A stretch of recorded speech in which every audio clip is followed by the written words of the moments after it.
नमस्कार दोस्तों, स्वागत है आप सभी का आर्य उत्कर्ष इंग्लिश पे। हमारी 18th लोकसभा की पहली सिटिंग हो गई है और रिसेंटली जितने भी इलेक्टेड एमपीज़ हैं उन्होंने ओथ लिया है। ये ओथ कहाँ मेंशन्ड होती है? ये oath schedule 3 of the Indian constitution में दिखाई जाती है। इसके अलावा इस ओथ को हेल्प कौन करता है लेने में? प्रोटेम स्पीकर, जो कि एक टेम्प्रेरी स्पीकर होते हैं। इनको अपॉइंट इसीलिए किया जाता है क्योंकि विदाउट ओथ टेकिंग एमपीज़ फिर पार्टिसिपेंट्स नहीं माने जाते हैं पार्लियामेंट के। ठीक है, तो प्रोटेम स्पीकर की अगर बात करें, रिसेंटली भर्तृहरि मेहताब जी ओडिशा से बिलोंग करते हैं। ये पहले पर्सन हैं जो कि लोकसभा में इन्होंने प्रेसिडेंट द्रौपदी मुर्मू की हेल्प से राष्ट्रपति भवन में ओथ ली और उसके बाद उन्होंने लोकसभा के एमपीज़ की ओथिंग करवाई। फर्स्ट सेशन 18th लोकसभा का शुरू हो गया है। सारे इलेक्टेड मेंबर्स ने अपनी ओथ ले ली है और प्रेसिडेंट उनको किसके अंडर अपॉइंट कर चुके हैं? देखो, यहाँ पे प्रोटेम स्पीकर का कोई क्लियर कट टर्मिनोलॉजी नहीं दी है कॉन्स्टिट्यूशन में, ये चीज़ ध्यान रखिएगा। बट एक इनडायरेक्टली आर्टिकल है जो कि article 95 clause 1 of the constitution है कि जब तक नया स्पीकर नहीं इलेक्ट हो जाता है तब तक ये पहले जो पुराने स्पीकर है वही स्पीकर रहेंगे till the first sitting of the house. So the first sitting of the house, यहाँ प्रोटेम स्पीकर किनको बनाया गया? भर्तृहरि मेहताब जी को बनाया गया। इसके अलावा एक चीज़ ध्यान रखनी है, यहाँ पे सीनियरिटी के बेसिस पे बाय कन्वेंशन बनाया जाता है।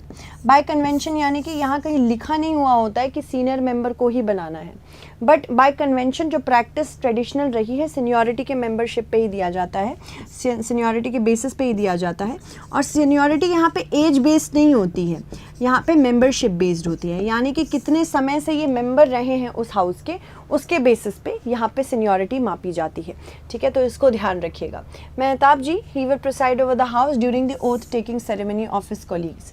ठीक है, देयर आफ्टर अगर बात करें, ये जो टर्म है, क्योंकि लोकसभा एक डिसॉल्विंग हाउस है, हर 5 साल में ये डिसॉल्व होता है। पहली सेशन जो इसके शुरू हुए हैं, इसमें आपको डेफिनेटली एक चीज़ और देखने को मिलेगी जो कि है फुल फ्लेजेड बजट। इससे पहले इंटरिम बजट आया था। इंटरिम बजट इंट्रोड्यूस किया जाता है उस समय पे जब सरकार लोकसभा चुनाव देखने वाली होती है। बट अभी आर्टिकल 112 अलाउ करता है ऑफ द इंडियन कॉन्स्टिट्यूशन कि अब एक फुल फ्लेजेड बजट आने वाला है, जिसकी वजह से बहुत सारे चेंजेस देखने को मिलेंगे। इसके अलावा recently he 53rd meeting of the GST council हुई है। इसमें बहुत सारे जीएसटी के स्लैब्स में चीज़ों को डाला गया है, अलग अलग स्लैब्स पे। इसके लिए मैंने अलग से क्लास ली थी यूपीएससी के चैनल पे, उसको ज़रूर देख लीजिएगा। देयर आफ्टर 5-year टर्म जो लोकसभा का है, ये जिस दिन election commission of India declare करता है इलेक्शन रिजल्ट से, वहाँ से शुरू माना जाता है। ये section 73 of the representation of people's act 1951 के तहत है। इस डेट से एमपीज़ को इंटाइटल किया जाता है उनकी सैलरी और अलाउंसेस दोनों। जो एक्टिवली पार्टिसिपेशन होता है लोकसभा के अंतर्गत, ये एमपीज़ को ओथ टेकिंग सेरेमनी के बाद ही दिया जाता है। जब एमपी का टर्म स्टार्ट हो जाता है, ये कब से स्टार्ट होता है? इस इलेक्शन कमीशन ऑफ इंडिया के डिक्लेरेशन से। बट पार्टिसिपेशन ये तभी कर पाएंगे जब ये ओथ ले सकते हैं। पार्टिसिपेशन इन द लोकसभा जो होता है वो ओथ ज़रूरी होती है, इसलिए आर्टिकल 99 के तहत ओथ मनवाई जाती है कि आपको ओथ लेना पड़ेगा। बिना ओथ लिए एमपी वोट नहीं कर सकते हाउस में, साथ ही साथ डिबेट भी नहीं कर सकते। एक फाइनेंशियल पेनल्टी ₹500 की इम्पोज की जाती है अगर कोई भी एमपी बिना ओथ के हाउस में सिटिंग कर रहा है या फिर वहाँ पे डिबेट कर रहा है। ये आर्टिकल 104 में साफ साफ लिखा हुआ है। एक्सेप्शन एग्जिस्ट करते हैं मिनिस्टर्स के लिए, जिनको अभी भी इलेक्ट किया जाएगा पार्लियामेंट के लिए, वो इलेक्ट नहीं हो पाए हैं। यहाँ पे उनके लिए कुछ एग्जेम्पशंस दिए गए हैं। ये पार्टिसिपेट कर सकते हैं प्रोसीडिंग्स इन द हाउस में फॉर 6 months। जब तक वो, मान लो किसी बाहरी इंसान को मैंने मिनिस्टर बनाया है, वो 6 महीने तक पार्ट रह सकता है एज द लोकसभा और राज्यसभा मेंबर।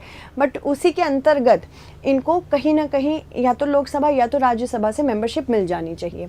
ड्राफ्ट कॉन्स्टिट्यूशन जो कि प्रिपेयर किया गया था ड्राफ्टिंग कमेटी के द्वारा, which was chaired by doctor B R Ambedkar, initially यहाँ पे गॉड को कभी भी इन्वोक नहीं किया गया था in oath taking ceremony, because God का वहाँ पे कॉन्सेप्ट तब बहुत अलग था।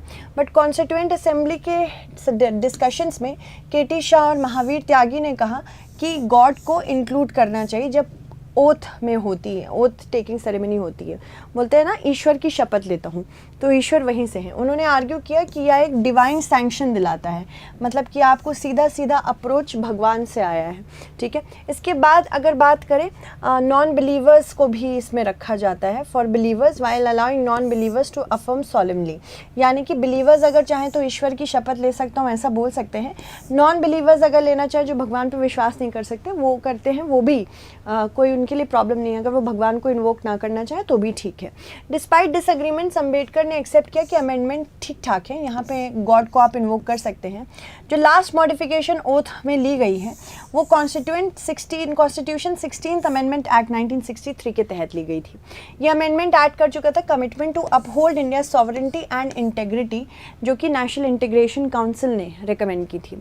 जैसे आप ओथ लेने वाले होते हो अफर्मेशन के, पहले तो यहाँ पे एमपीज़ को जो जीते हैं उनको अपना इलेक्शन सर्टिफिकेट, विनिंग सर्टिफिकेट दिखाना होता है लोकसभा स्टाफ को, और इसको रिक्वायरमेंट को 1957 में इंट्रोड्यूस किया गया था, ठीक है, ताकि जब जहाँ पे एक मेंटली अनसाउंड इंडिविजुअल एमपी बन के आया था और फिर उन्होंने ओथ ली थी वहाँ पे।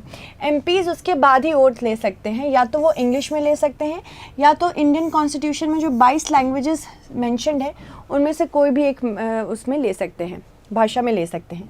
हाफ ऑफ द एमपीज़ जो ओथ लेते हैं या तो हिंदी में लेते हैं या इंग्लिश में लेते हैं। अभी रिसेंटली हमने देखा संस्कृत भी बहुत पॉपुलराइज हो गया है, संस्कृत को भी इस्तेमाल किया जा सकता है। जैसे कि हमने देखा सुषमा स्वराज जी की बेटी honourable Sushma Swaraj, who is not with us any more, Bansuri Swaraj ji ने संस्कृत में ओथ लिया है। एमपीज़ नेम अपने इलेक्शन का सर्टिफिकेट का यूज़ करेंगे और उसके बाद ओथ का जो टेक्स्ट लिखा है बिल्कुल वैसे ही ओथ लेना, अलग से कुछ नहीं ऐड करना है। यहाँ पे डिविएशंस नहीं माने जाएंगे। एमपीज़ को बोला जा सकता है कि आप तब ओथ को रीटेक करिए। ओथ और अफर्मेशन ये पर्सनल चॉइस है। 87% ऑफ द एमपीज़ ये भगवान के नाम पे ओथ लेते हैं, बाकी 13% ये कॉन्स्टिट्यूशन के नाम पे लेते हैं। कुछ एमपीज़ ऑल्टरनेट करते हैं, कभी वो स्वेरिंग करते हैं गॉड के ऊपर, कभी अलग अलग टर्म्स भी इस्तेमाल करते हैं। क्या जो जेल में एमपीज़ हैं, जो जेल में अभी अमृतपाल सिंह भी जेल से जीता है, क्या वो ओथ ले सकते हैं कि नहीं, इनके बारे में बात करते हैं। कॉन्स्टिट्यूशन ने कहा है कि अगर एक एमपी पार्लियामेंट अटेंड नहीं करता है 60 दिनों में, उनकी सीट वेकेंट हो जाएगी और फिर बाय इलेक्शन होगा। कोर्ट्स इस तरह का प्रोविज़न इस्तेमाल करते हैं तब जब ओथ किसी जेल में, जो कोई व्यक्ति अगर जेल में है उसको अगर ओथ दिलाना है तो जेल में ही दिलाया जाता है। अगर अतुल कुमार सिंह की बात करें जो कि घोसी उत्तर प्रदेश से एमपी हैं, he was allowed by the court to take his oath on January 2020 जब वो सीरियस क्रिमिनल चार्जेस पे अंदर थे। प्रेसाइडिंग ऑफिसर जो लोकसभा के होते हैं, प्रोटेम स्पीकर, उनका सबसे बड़ा काम यही होता है कि ओथ दिलाना होता है, तो ओथ दिलाने के लिए इनको बनाया जाता है। Article 94 of the Indian constitution कहता है कि जब भी यहाँ पे house of the Lok Sabha dissolve होता है तो जो प्रीवियस स्पीकर होते, जो ओम बिरला जी थे, तब तक वो नहीं छोड़ते हैं अपनी सीट जब तक प्रोटेम स्पीकर नेक्स्ट लोकसभा के नहीं बनते हैं। न्यू लोकसभा की बात करें तो स्पीकर ऑफ द हाउस ये सिंपल मेजॉरिटी से डिसाइड किया जाता है और इनके बारे में आर्टिकल 93 में दिया गया है। Article 93 of the Indian constitution 2 post बताता है, स्पीकर और डेप्यूटी स्पीकर, ठीक है, दोनों ही कॉन्स्टिट्यूशनल पोजीशंस हैं। Also keep one thing in mind, speaker और डेप्यूटी स्पीकर क्योंकि दोनों ही कॉन्स्टिट्यूशनल पोजीशंस हैं, तो यहाँ पे एक चीज़ जो हमको ध्यान रखनी है वो ये होगी कि दोनों ही पोस्ट भरनी ज़रूरी है। स्पीकर बाय कन्वेंशन जो मेजॉरिटी पार्टी होता है उसका होता है बाय कन्वेंशन, और जब इनकी नियुक्ति होती है तो ये पार्टी से अलग नहीं होते हैं, डजंट लीव द पार्टी, तो इसलिए पार्टीशन मेंबर माने जाते हैं। डजंट लीव देयर पार्टी मतलब जिस पार्टी को वो बिलोंग करते हैं उसी में रहते हैं। Deputy speaker on the other hand bye convention opposition को जाता है। ऑपोजिशन बेसिकली ये पार्ट मानती है, बट आपको जान के हैरानी होगी कि 17th लोकसभा में डेप्यूटी स्पीकर की पोजीशन पूरे टाइम खाली थी, जो कि एक बहुत बड़ा कंटेंशन बन गया था कि डेप्यूटी स्पीकर इतनी बड़ी पोस्ट है, ये खाली कैसे रह सकती है।